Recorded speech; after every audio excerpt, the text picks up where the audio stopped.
చూడబోతున్నారు. దాంట్లో ఉన్న భావాన్ని మీరు చూసి మన జీవితాల్లో కూడా అలాంటివి రిపీట్ కాకుండా చూద్దాం. ఒకానొక గ్రామంలో ఒక కష్టపడే రైతన్న ఉంటాడు. రైతు జీవితం మనందరికీ తెలిసిందే. రెక్క ఆడితే కానీ డొక్కాడని పరిస్థితి. సమస్తము కూడా దైవాల పైన ఆధారపడి వారు జీవనోపాధిని సంపాదిస్తూ ఉంటారు.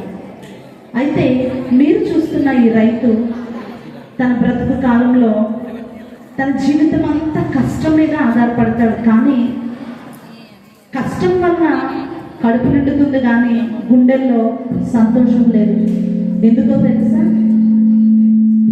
స్నేహితులారా, ఈ రైతన్నకి అన్నీ ఉన్నా కానీ పిల్లలు లేరు.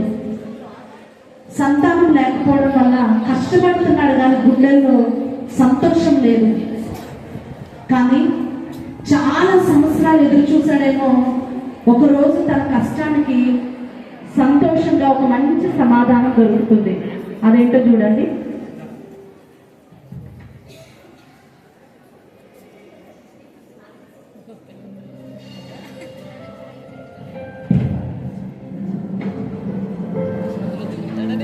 అల్లుడు అల్లుడు మామ అల్లుడు ఏంటి మామయ్య నీకు కూతురు పుట్టిందిరా?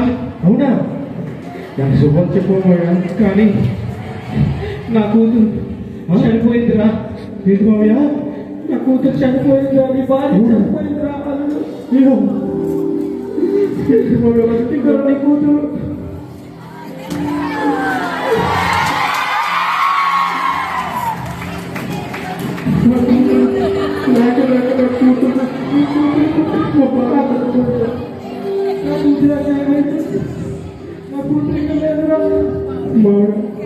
సరైన వైద్యం లేక నా బాధ చనిపోయింది. ఇలా మన ఊళ్ళో ఏ ఒక్కరికి కూడా జరగదు బాగా. ఎంత కష్టమైనా సరే నా కూతురు జ్ఞాపకం చదివిస్తాను. అలాగే మరి నీ కూతురికి ఏ పేరు పెడదాం అనుకుంటున్నారా? నాకు మంచి కూతురు ఇచ్చి చనిపోయింది కాబట్టి తన పేరు పెట్టుకుంటున్నాను, సుశీల అని.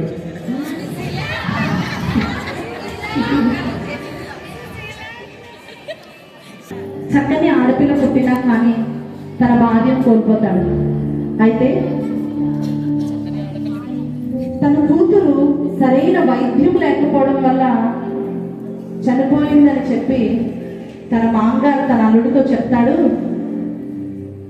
వారికి పుట్టిన ఆ పసికందుని మంచిగా పెంచి మంచి విద్యాబుద్ధులు అందించి ఎంత డబ్బైనా ఖర్చు పెట్టి ఒక మంచి డాక్టర్ని చేయాలి అని అనుకున్న ఆ కళని నెరవేర్చుకుంటాడు.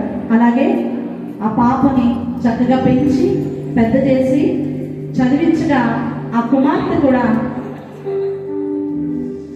విశాఖపట్నంలో ఆంధ్ర మెడికల్ కాలేజ్లో MBBS సీట్ సంపాదించుకుంటుంది. అలాగే తన పల్లెటూరుని విడిచి పట్టణ చదువుల కోసం ప్రయాణమై వెళుతూ ఉండడానికి సిద్ధపడుతూ ఉంటుంది. ఆమె పేరు సుశీల. అలాంటి ఈమె జీవితంలో జరిగిన మార్పును చూద్దాం.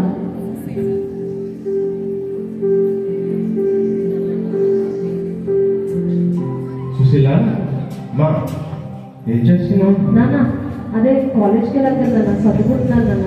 అవునమ్మా, సరే కానీ మరి మమ్మల్ని విడిచిపెట్టి చాలా దూరం అవుతున్నావు కదా, చాలా జాగ్రత్తగా చదువుకోవాలి. సరేనా? సరైన వైద్యం లేక అమ్మ చనిపోయింది కాబట్టి నువ్వు మంచి ప్రయోజనాలు డాక్టర్ అయి వచ్చి మన ఊరందరి కోసం వైద్యం చేయాలి. సరేనా? ఇదిగమ్మా, ఇది ఉంచు. మరి మమ్మల్ని విడిచిపెట్టి వెళ్ళిపోతున్నావు కదా, నీతో మాట్లాడాలి కదమ్మా. అమ్మా, నువ్వు డబ్బుల కోసం ఏమాత్రం బాధపడవు. ఎంత ఖర్చైనా సరే నేను పంపిస్తాను. నీకు అవసరమైనప్పుడు ఫోన్ చేయి.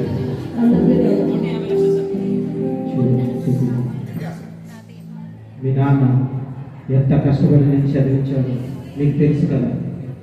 ఊరు కాని ఊరెళ్తున్నాను, చాలా జాగ్రత్తగా ఉంది. ఎవరితో ఎక్కువగా పరిచయం పెంచుకోకమ్మా, చాలా జాగ్రత్తగా ఉంది. మన ఊరిలో మీ అమ్మ ఎలా చనిపోయిందో నీకు తెలుసు కదా. సరైన వైద్యం లేక నువ్వు చక్కగా చదువుకుని ఒక డాక్టర్ అయ్యి మన ఊర్లోనే ఒక హాస్పిటల్ ఓపెన్ చేసి ఇలా మీ అమ్మలాగా ఎవరూ చనిపోకన్నా నువ్వు చూసుకోవాలి. ఖచ్చితంగా పెద్ద డాక్టర్ అవుతాను. సరేమ్మా, జాగ్రత్తగా ఉండు. జాగ్రత్త. సరే.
సోదరా కన్న తండ్రి